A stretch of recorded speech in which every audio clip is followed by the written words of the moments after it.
오늘 저는 로마서 5장 1절로 4절의 말씀을 가지고 환난 중에도 즐거워하나니 이란 제목으로 은혜의 말씀을 나누고자 합니다. 인생에 살면서 고난과 환난을 당하지 않는 사람은 한 사람도 없을 것입니다. 그러나 그 고난을 다루는 방법에 따라서 그 사람의 미래가 결정되는 것을 볼 수가 있어요. 어떤 사람은 고난 때문에 모든 것을 포기하고 무너지는 사람이 있는가 하면, 어떤 사람은 그 고난을 성숙의 기회로 삼고 믿음의 또 성장과 더불어서 또 승리의 또 성공을 거두는 사람이 있기도 합니다.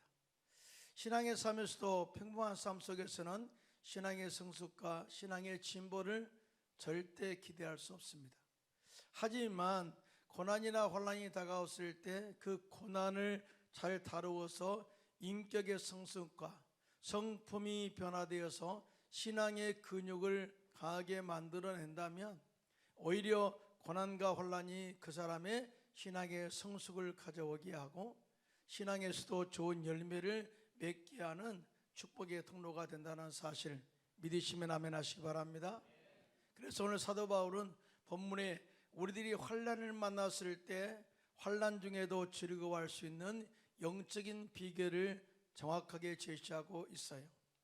우리 모두 말씀을 통해서 우리에게 다가온 수많은 환난을 믿음으로 극복하고 주 안에서 항상 행복하고 즐거워하는 성도가 되시기를 예수님의 이름으로 축원합니다. 첫째로 환난을 통해서 얻게 되는 축복이 있는데요. 믿음으로 얻게 된 은혜와 영광을 바라고 환난 중에도 즐거워할 수가 있다라고 이렇게 가르치고 있어요. 오늘 보면 로마서 5장 1절로 2절인데요. 크게 합독해요. 시작. 그러므로 우리가 믿음으로 의롭다 하심을 받았으니 우리 주 예수 그리스도로 말미암아 하나님과 화평을 누리자. 또한 그로 말미암아 우리가 믿음으로 서 있는 이 은혜에 들어감을 얻었으며 하나님의 영광을 바라고 즐거워하느니라. 이렇게 이 사도 바울은 말씀을 하고 있거든요. 이 본문의 사도 바울은 우리들이 믿음으로 하나님의 은혜 안에 들어가 있으면 우리들은 어떤 환난이 다가와도 그 안에서 행복하고 즐거워할 수가 있다라고 이렇게 말씀을 하고 있어요. 이 말씀의 의미는 이렇습니다. 우리에게 환난과 고난이 다가온다 할지라도 지금 내가 믿음 안에서 누리고 있는 영적인 자유, 영적인 은혜, 영적인 축복을 바라본다면 우리는 그 안에서 정말 즐거워할 수가 있다고 하는 말씀을 재차 강조해서 하신 메시지예요. 그래서 사도 바울은 우리가 믿음으로 서 있는 이 은혜 안에 들어감을 얻었으므로 하나님의 영광을 바라고 즐거워한다라고 선포하고 있습니다. 이 말씀의 의미의 또 다른 의미는 이렇습니다. 하나님에 대한 신뢰, 하나님에 대한 믿음은 일관성을 가지고 살아야 된다라고 하는 의미를 가지고 있어요. 우리는 이렇게 한번 생각합니다. 우리가 예수를 믿어 구원받은 은혜는 절대로 변하지 않은 것을 믿으시면 아멘 하시기 바랍니다. 우리가 예수를 믿어 용서받은 의인으로서 주님 앞에 서는 것은 절대 변하지 않는 진리요 은혜임을 믿으시면 손들고 아멘 하시기 바랍니다. 다시 말해서 우리가 예수를 믿어 우리의 삶 속에 영혼이 잘된같이 범사가 잘되고 강건한 삼중 축복의 은혜를 주신 것은 절대 거둬들이지 않는다. 그러므로 우리 역시 일관성이 있게 주님을 바라보는 우리의 믿음은 당연히 고정되어 있어야 된다라고 하는 의미가 이 말씀 속에 들어가 있는 것을 보게 됩니다. 따라서 우리에게 환난이 다가왔을 때 환난이 주는 고통보다는 지금의 환난을 이겨낼 수 있는 믿음의 가치, 또한 믿음의 능력, 믿음의 은혜를 생각하면서 그 안에서 즐거워하라고 하는 메시지가 이 말씀 속에 포함되어 있어요. 사랑하는 성도 여러분, 환난이 아무리 무섭게 우리에게 다가온다 할지라도 우리를 죽일 수는 없어요. 우리를 절대 망하게 할 수는 없어요. 그것 때문에 영향받아가지고 우리가 망하는 것이니 환난이나 고난 자체가 우리를 죽일 수 없고 망하게 할 수가 없다는 것 믿으시면 아멘 하시기 바랍니다. 그러나 죄는 달라요. 죄의 삭은 사망이기 때문에 죄인은 죄를 지은 인간을 파멸시키고 죽이기도 하고 멸망시키고 심지어 죄인들을 지옥에 던져 넣을 수도 있는 힘이 그 죄 가운데 있다는 거예요. 사실 우리 인간은 인류의 조상 아담의 죄로 인해서 영과 혼과 육이 죽어 지옥에 던져질 존재였습니다. 그런데 예수님께서 우리의 죄와 허물을 다 짊어지시고 십자가에서 죽으심으로 우리의 죄와 허물과 저주를 다 청산해 주셨어요. 이 엄청난 은혜죠. 자, 십자가에서 우리의 죄를 청산하신 그 예수를 우리가 믿음으로 우리의 죄와 허물은 다 사함받게 되었고 율법의 저주로부터 영원히 해방된 것을 믿으시면 손들고 아멘 하시기 바랍니다. 이거는 절대 중간에 바뀌지 않는다 그 말이에요. 그래서 사도 바울은 로마서 8장 1절로 2절에 이렇게 선포합니다. 시작. 그러므로 이제 그리스도 예수 안에 있는 자에게는 결코 정죄함이 없나니 이는 그리스도 예수 안에 있는 생명의 성령의 법이 죄와 사망의 법에서 너를 해방하였습니다. 자, 죄로부터 우리를 자유케 하신 그 은혜 안에 있다는 것은 어떤 외적 세력도 우리를 공격해서 넘어뜨릴 수가 없다고 하는 이 영적인 능력을 그 속에 포함시킨 단어예요.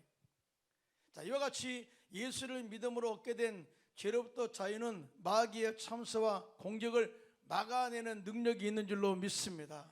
자, 예수를 믿음으로 얻게 된 죄로부터 자유는 죄책으로 말미암아 다가오는 두려움에서 해방되는 능력이 있게 된 줄로 믿습니다. 크게 아멘 하실까요? 예수를 믿음으로 얻게 된 죄로부터 자유는 하나님께 나갈 수 있는 담력을 우리에게 주셨고 은혜의 보좌 앞에 나가서 은혜를 받게 하는 축복의 통로가 된다는 사실 믿으신 분만 손들고 아멘 하시기 바랍니다. 자, 이것은 절대 변하지 않는다는 거예요. 그래서 히브리서 기자는 히브리서 10장 이 9절로 20절에 이렇게 말씀합니다. 시작. 그러므로 형제들아 우리가 예수의 피를 힘입어 성소에 들어갈 담력을 얻었나니 거기는 우리를 위하여 휘장 가운데로 열어놓으신 새로운 살 길이요 휘장은 곧 그의 육체니라라고 그렇게 말씀하셨어요. 예수님께서 십자가에서 당신의 몸을 찢어서 주님께 나갈 수 있는 길을 열어놓으셨다. 그래서 누구든지 예수 그리스도의 은혜를 힘입어서 주님의 은혜의 보좌 앞에 나갈 담력을 주셨고 그 안에서 살 길을 우리에게 제공해 주고 있다라고 하는 메시지를 그렇게 주고 있어요. 그러므로 우리는 우리의 삶 속에 어떠한 고난과 그 다음에 이 박해와 환난이 다가온다 할지라도 주님의 은혜 안에서 화평을 누리고 그 안에서 믿음 안에서 즐거워할 수가 있다고 하는 것을 강조하고 강조해서 그렇게 우리에게 말씀하고 있는 것입니다. 은혜 아니면 살아갈 수가 없다. 정말 이 사도 바울만큼 하나님의 은혜를 강조한 사람이 어디 있겠습니까? 다 사도 바울이 하나님의 은혜를 강조한 이유는 그만큼 그가 하나님께 받은 은혜가 정말 크고 말로 표현할 수 없을 만큼 넓었기 때문에 참 높았기 때문에 그렇게 고백을 하고 있어요. 사도 바울은 예수 믿기 전에 어떤 사람이었어요? 예수를 믿는 자들을 잡아 감옥에 가두었고 심지어 스데반 집사가 돌로 맞아 순교당할 때 이 사람은 죽어 마땅하다고 사람들을 그렇게 부추기고 그다음에 증인으로 섰던 사람 아니겠어요?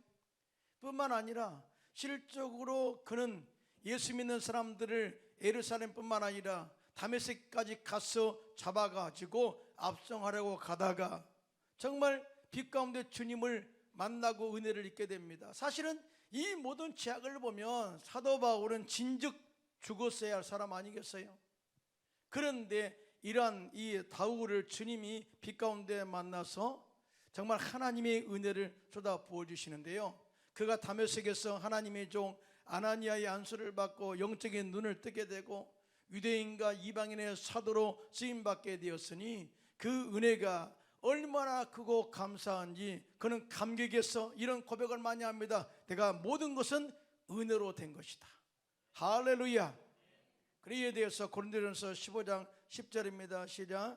그러나 내가 나 된 것은 하나님의 은혜로 된 것이니 내게 주신 그의 은혜가 헛되지 아니하여 내가 모든 사도보다 더 많이 수고하였으나 내가 한 것이 아니요 오직 나와 함께 하신 하나님의 은혜로라. 사도 바울의 믿음은 일관성이 있어요. 하나님, 내가 환경 가운데 어림이 다가오고 박해가 다가온다 할지라도, 아니 고난이 다가온다 할지라도 저는 은혜를 생각합니다고 하고는 하나님을 향한 내 마음의 이 믿음은 변치 않습니다.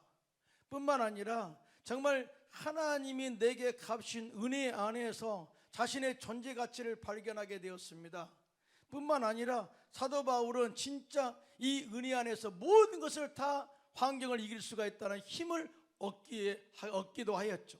그래서 사도 바울은 어떠한 환난 가운데서도 뒤로 물러가지 않았고요, 환경의 어려움의 고난들을 거뜬하게 믿음으로 은혜로 이겨냈던 것을 보게 됩니다. 사랑하는 성도 여러분, 진짜요, 진짜 우리의 삶 속에 환경의 어려움이 다가올 때 이 환경 위에 역사하실 믿음의 역사, 구원의 역사, 승리 역사를 생각하시면서 다 믿음으로 이 모든 환경의 고난을 이겨내시기를 예수님의 이름으로 축원합니다. 오늘 또한 본문에 우리 주 예수 그리스도로 말미암아 하나님과 화평을 누리자라고 하는 말씀이 있는데요, 여기서 누리자라고 하는 헬라어의 단어는 에코메이라는 단어예요. 자, 그 뜻은 소유한다, 가진다라는 의미를 가지고 사용되었어요. 근데 더 중요한 게 뭐냐? 이 단어가 현재 진행형이라는 거예요. 다시 말해서 우리의 믿음은 잠시 믿었다 안 믿었다, 은혜는 잠시 받았다 안 받았다, 그런 우리의 관계가 아니라 항상 주 안에 있게 되면은 정말 믿음은 계속해서 우리의 삶 속에 능력으로 나타나는 것이고요, 은혜는 항상 우리 가운데 축복과 하나님의 은혜로 다가온다는 사실을 절대 믿으시기를 예수님의 이름으로 축원합니다. 자, 그런데 이 은혜를 계속해서 체험하기를 원한다면은 은혜의 보좌 앞에 나아가 그 안에 머물 때만이 가능하다는, 이게 현재 진행형의 단어의 의미예요. 그러니까 우리는 참 이 부분을 잘 이해하고 은혜를 사모해야 돼요. 사람이 머리가 복잡하면 시골도 가기도 해요. 제 옛날에 많이 힘들 때 고향도 갔거든요. 또 많은 어떤 사람들이 힘들고 그러면 편백나무 숲을 걷기도 하고 소나무 숲을 걷기도 합니다. 그러면 어떠죠? 향긋한 소나무 향이 머리에 코에 들어오면서 머리가 맑아지고 또 그 다음에 마음이 평안해지고 상쾌해지는 것을 느끼게 되죠. 이걸 다른 말로 힐링한다 그래요. 야, 참 마음이 좋네. 아, 정말 힘들었는데 소나무 향이 참 나를 치료한 것 같아. 근데 그 이유가 뭐예요? 나무에서 뿜어져 나오는 피톤치드의 효능 때문이라고 그렇게 말을 하지 않습니까? 그런데 피톤치드는요, 나무가 자신을 보호하기 위해서 내뿜는 향이라고, 물질이에요. 이 피톤치드는요, 살균작용과 악취를 제거하는 효과가 있고요, 집중력이 향상되고 기억력도 증가한다고 합니다. 특별히 스트레스 완화와 심신 안정으로 인해서 평안한 마음으로 그렇게 깊은 숙면을 취하게 하기도 한다고 하죠. 그래서 잠 못 자는 사람들은 편백나무 비계를 가져다가 또 잠도 자주 자고 있잖아요. 자, 우리가 피톤치드에 대한 다양한 지식을 가지고 효능을 알고 있으면서도 마음에 결단하여 그 숲으로 들어가지 않으면 피톤치드의 효과와 효능은 절대 경험할 수가 없다는 거죠. 여러분, 이해가 됐잖아요. 우리가 아파트에 살면서 피톤치드의 효과를 누리기를 원합니다 라고 하는 것은 어불성설이고요, 정말 이거는 있을 수 없는 주장이에요. 자, 그런데 말이죠, 하나님 보좌에서 뿜어내는 영적인 은혜의 피톤치드는 나무에서 뿜어내는 피톤치드보다 강력한 힘과 능력이 있는 줄로 믿습니다. 그래서 이 영적인 치유와 영적 회복의 은혜가 체험되어지고요, 제사함의 은혜가 체험되어지고요, 하나님 은혜의 보좌 앞에 나가면 그 은혜 안에서 엄청난 영적 회복의 능력을 체험하게 되죠. 믿으시면 아멘. 그런데 이런 엄청난 영적인 피톤치드가 나온다는 것을 알면서도 주님의 보좌 앞에 나오지 않으면 어느 누구도 그 영적 치유와 은혜를 체험할 수가 없다는 거예요. 그래서 히브리서 기자는 히브리서 4장 16절에 이렇게 말씀합니다. 시작. 그러므로 우리는 긍휼하심을 받고 때를 따라 돕는 은혜를 얻게 하여 은혜의 보좌 앞에 담대히 나아갈 것이니라. 할렐루야. 자, 그러면 지금 어떻게 우리는 하나님의 은혜의 보좌 앞에 나갈 수가 있을까요? 그것은 성경적 관점에서 이렇게 정의합니다. 성령과 말씀과 기도로 하나님 보좌 앞에 나갈 수가 있다고 가르치고 있어요. 우리의 생각이나 우리의 지식으로 나가는 것이 아니라 성경적 요구는 영과 진리로라는 거예요. 이에 대해서 예수님께서는 요한복음 4장 23절로 24절에 이렇게 말씀합니다. 시작. 아버지께 참되게 예배하는 자들은 영과 진리로 예배할 때가 오나니 곧 이때라. 아버지께서는 자기에게 이렇게 예배하는 자들을 찾으시느니라. 하나님은 영이시니 예배하는 자가 영과 진리로 예배할지니라. 여러분, 영과 진리 두 단어가 나오죠. 여기서 말하는 영은 헬라어로 퓨누마라고 해요. 퓨누마는 성령을 가리키죠. 거룩한 하나님의 영을 퓨누마라고 해요. 진리라는 말은요, 헬라어로 알레세이아인데 이 말씀의 단어의 의미는 하나님의 말씀이에요. 그리고 기도로 준비해서 하나님 보좌 앞에 나갈 수가 있다고 가르치는데요, 이 구약의 성막 안에는 성소와 지성소로 나누게 되죠. 성소 안에는 오른쪽에는 떡상이 있고 왼쪽에는 금등대가 있어요. 떡상은 매일마다 저녁에 이 떡을 갈아줌으로 말미암아서 이 하나님의 말씀은 매일매일 우리에게 주시는 데일리 브레드, 즉 영적 이 말씀 떡이다, 그렇게 생각하면서 갈았어요. 뿐만 아니라 이 금등대는 불이 꺼지지 않도록 계속 기름을 채웠어요. 그 기름이 감람유예요. 계속해서 불이 꺼지지 않도록 해야 돼요. 계속해서 떡을 채워야 돼요. 이것은 우리 일상의 삶 속에서 우리가 해야 될 영적인 준비, 주님 만나게 되는 영적인 준비라는 거죠. 그리고 1년에 한 번씩 대제사장이 하나님이 임재하시는 지성소에 들어가게 되는데요, 그 지성소에 들어가기 전에 성소와 지성소에 가로막고 있는 휘장이 딱 하나 있어요. 그 휘장 앞에 이 대제사장은 향을 피워요. 향을 피워가지고 하나님께 제사를 드림으로써 또 기도합니다. 하나님, 이 예배가, 이 제사가 하나님께 상달되기를 원합니다 라고 기도해요. 그래서 그 향은 주님께 상달되는 기도다 그래요. 그리고 난 이후에 지성소에 들어가서 속죄소에 짐승의 피를 뿌려서 죄사함의 은혜와 하나님의 예비하신 축복을 누리게 된 것을 보게 됩니다. 그러므로 우리가 주님의 보좌 앞에 나오기를 원한다고 마음에 결단한 사람은 말씀과 성령으로 충만하시고요, 믿으시면 아멘. 기도로 늘 깨어 준비해서 정말 열린 마음으로 주님 보좌 앞에 나가서 은혜를 체험하시기를 예수님의 이름으로 축원합니다. 또 그 안에서 고난을 이겨내시기를 예수님의 이름으로 축원합니다. 세상에 살면서 고난을 피해갈 사람은 한 사람도 없어요. 우리에게 다가온 환난과 고난이 우리를 두렵게 할지 모르지만 모든 것을 뒤로하고 말씀과 성령으로 충만하여 기도와 주님의 보좌 앞에 나가서 은혜를 사모하시기를 예수님의 이름으로 축원합니다. 그리하면 그 안에서 예수님께서 십자가에서 이루신 삼중 축복의 은혜와 능력을 깨닫게 할 것이고요, 그 안에서 영적 자유와 영적 축복과 치유와 영적 능력을 경험하게 할 줄로 믿습니다. 크게 아멘 하실까요? 두 번째, 이 환난 중에도 즐거워할 수 있는 이유는요, 환난을 통해서 얻게 될 축복을 소망하면서 환난 중에도 즐거워하라, 이렇게 가르쳐요. 오늘 본문 로마서 5장 3절로 4절인데요 함께 합독할까요? 시작. 다만 이뿐 아니라 우리가 환난 중에도 즐거워하나니 이는 환난은 인내를, 인내는 연단을, 연단은 소망을 이루는 줄 아미로다. 사실 고난과 환난을 즐거워하는 사람이 있을까요? 없을 거예요. 아니 지금 현재 사업이 막 어려워졌어요. 그러면 진짜 아무리 믿음이 있는 사람이라 할지라도 이렇게는 기도 못해요. 하나님 망하게 계시니까 감사합니다. 힘들죠. 아니 내 자녀가 어렵게 됐어. 내 자녀 어렵게 됐으니 감사합니다. 이렇게 기도할 사람 없어요.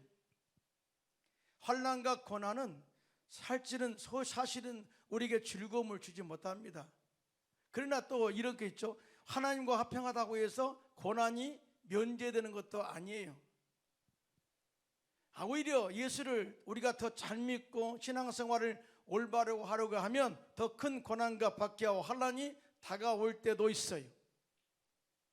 그러나 환난과 고난이 우리에게 다가와서 우리를 괴롭히게 할 때에 이 환난이 나에게 인내를 가르치고 영적인 면에서 인격과 성품을 아름답게 해서 하나님께 쓰임받게 되는 이 아름다운 신앙의 열매를 맺게 한다면, 소망을 품게 한다면 이 환난은 우리에게 유익이 되므로 그 안에서 즐거워할 수가 있다라고 그렇게 사도 바울은 가르치고 있어요. 이해가 됐으면 아멘 한번 해보시기 바랍니다. 이게 굉장히 중요한 원리예요. 사도 바울은 본문에 소망을 이룰 줄 암이라 라고 하는 말씀을 하고 있는데요, 여기서 이루다라고 하는 헬라어는 카테르 가조마이라는 단어인데요, 만들어내다, 준비하다, 정복하다, 성취하다라는 다양한 뜻을 가지고 해석되고 있어요. 다시 말해서 환난이 우리에게 소망을 만들어낸다, 또 소망을 준비하게 한다, 또 소망을 이루어서 그 땅을 정복하게 한다, 또 소망을 통해서 이 모든 주님의 뜻을 성취하게 한다. 다양한 뜻이 환난을 통한 이 긍정에 대한 그런 열매를 이루는 것에 대해서 이야기를 해요. 그래서 환난이 나쁘지 않다 그 말이죠. 잘만 다루면. 그리고 여기서 말하는 아닙니다라고 하는 말의 헬라어는 아이데토스라는 단어인데요, 그 뜻은 영적 체험을 통해서 얻게 되는 지식을 의미합니다.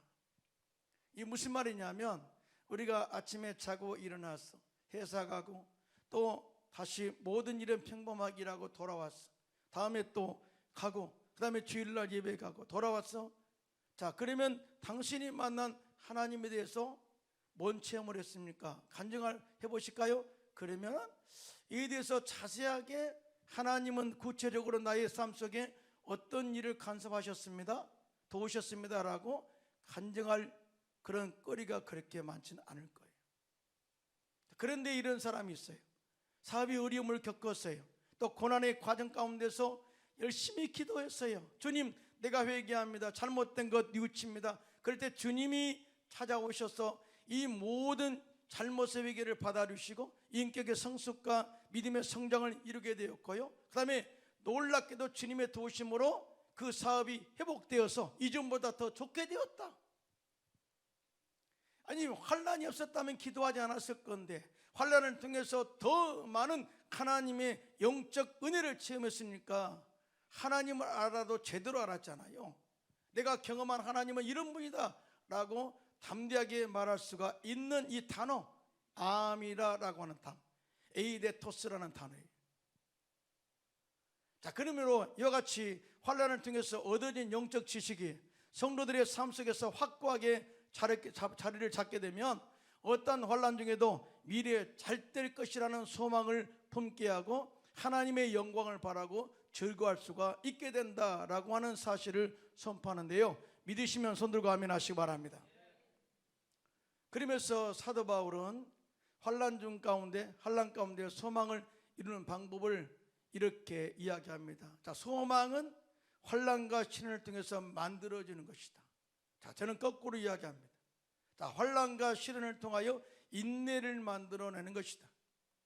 또 인내를 계속해서 이루어 나갈 때 우리들은 영적으로 잘 연마되어서 우리가 소망하는 것을 이루게 된다 라고 하는 이 말씀을 이렇게 사도 바울은 설명을 하고 있어요. 환난은 인내는 소망을, 연단은 소망을 이루게 한다, 이렇게 말씀을 해요. 여러분, 신앙 성장은 시련과 연단 없이 절대 성장할 수가 없습니다. 시련과 연단을 거치지 않고 성공한 사람은 어려운 환경이나 시련이 다가올 때 속수무책으로 무너지고 많은 경우를 많이 보게 되죠. 이런 사람에게 어떤 환난 가운데 소망을 기대할 수가 있겠습니까? 그래서 하나님께서는 우리들이 소망을 온전히 이루기 위해서는 여러 가지 시험과 환난과 연례로 연단하시는 주님의 섭리를 깨달아야 된다는 것을 이 말씀을 통해서 가르치고 있어요. 이에 대해서 잠언서 17장 3절에 이렇게 말씀합니다. 시작. 도가니는 은을, 풀무는 금을 연단하거니와 야인은 마음을 연단하시느니라. 마음은 우리의 생각이죠. 마음, 우리의 믿음의 모든 여건들이죠. 주님이 우리의 마음을 그렇게 연단하시고 시험하셔서 이 온전한 성숙이 이르렀을 때 쓰신다는 거죠. 그래서 야고보 선생은 흩어져 있는 성도들에게, 영적인 디아스포라에게 시험을 통한 결과를 바라보게 하면서 시험이 다가올 때 온전히 기쁘게 여기라, 이렇게 말씀을 하셨어요. 그리고 야고보서 1장 3절로 4절에 시험이 만드는 결과를 이렇게 설명합니다. 시작. 이는 너희 믿음의 시련이 인내를 만들어내는 줄 너희가 알미라. 인내를 온전히 이루나 이는 너희로 온전하고 구비하여 조금도 부족함이 없게 하려 함이라. 이 말씀이 이해가 됩니까? 자, 부족함이 없게, 온전하고 구비하여 라고 하는 단어는요, 사실은 주님께 제사를 지낼 때 흠이 없는 1년생 된 온전한 그런 제물을 준비해서 하나님께 드렸을 때 주님이 그 제물에 불을 내리셔서 받으셨어요. 이게 굉장히 중요한 거예요. 자, 우리가 주님 앞에 쓰임받기를 원합니다 라고 섰을 때 아무나 쓰시지 않는다는 거예요. 연단을 통해서 인내를 이루고 인내를 온전하게 이룬 사람, 그래서 온전하고 구비하여 조금 더 부족함이 없는 영적인 성숙과 영적인 인격이 준비되었을 때에 주님의 온전한 제물로 드릴 만한 준비가 되어 있는 사람, 이 사람을 주님이 들어 쓰신다는 거죠. 이것이 온전하고 구비하여 조금 더 부족함이 없는 단어예요. 여러분, 환난을 통해서 주님이 우리를 신앙의 성장과 또 주님께 쓰임받을 만한 인격과 성품으로 만들어간다는 사실을 아시고요, 소망을 가지고 끝까지 인내를 이루시기를 예수님의 이름으로 축원합니다. 크게 아멘 하실까요? 동방의 의인이었던 욥은 천상에서 사탄의 참소로 인해서 엄청난 고난을 받게 됩니다. 자기 의지와 상관없이, 의도와 상관없이 엄청난 고난이 내린 거예요. 종들이 욥의 양들을 지킬 때에 갑자기 스바와 갈대아 사람들이 쳐들어와서 종들을 죽이고 짐승을 빼앗아 갔습니다. 그리고 하늘에서 불이 내려가지고 양들과 종들을 살라버렸고, 잔치하던 큰아들 집에서 이 자녀가 잔치를 벌이는데 축대가 갑자기 무너져가지고 7남 10녀 자녀가 한순간에 목숨을 잃게 되었어요. 한마디로 집안이 망한 거죠. 설상가상으로 자신에게는 악창이 나서 제 가운데 앉아 기아장으로 자신의 몸을 긁고 있을 때 아내마저 하나님을 욕하고 죽으라고 하고 집을 나가버렸어요. 최악의 고난입니다. 최악의 환경이죠. 최악의 엄청난 그런 환난이죠. 그런데 욥이 이때 주님을 향한 믿음을 이야기합니다. 그게 뭐냐? 내가 모태에서 알몸으로 나왔사온 즉 또한 알몸이 그리로 돌아가올지라 주신 이도 야외시오 거두신 이도 야외시오니 야외 이름이 찬송을 받으실지니라 하고, 이 모든 일에 욥이 범죄하지 아니하고 하나님을 향하여 원망하지 아니하였다. 할렐루야. 이건 뭐예요? 믿음에 대한 일관성이에요. 환경 때문에 나 믿음 떠나버려요, 그것이 아니라, 어려움 때문에 나 못 믿겠어요, 그것이 아니라, 내게 어떤 환난이 있다 할지라도 주님을 향한 내 믿음은 절대 신뢰는 변하지 않습니다. 여러분, 진짜 이러한 믿음을 우리가 소유해야 될 줄로 믿습니다. 그리고 욥은 또 다음에 장차 이 환난을 통한 이후에 나를 주님이 어떻게 만드실까 소망을 선포하게 되는데요. 그 유명한 말씀 욥기서 23장 10절입니다. 시작. 그러나 내가 가는 길을 그가 아시나니 그가 나를 단련하신 후에는 내가 순금같이 되어 나오리라. 엄청난 멋진 고백 아니겠어요? 다시 말해서 욥은 고난이 주는 유익을 소망으로 승화시켰어요.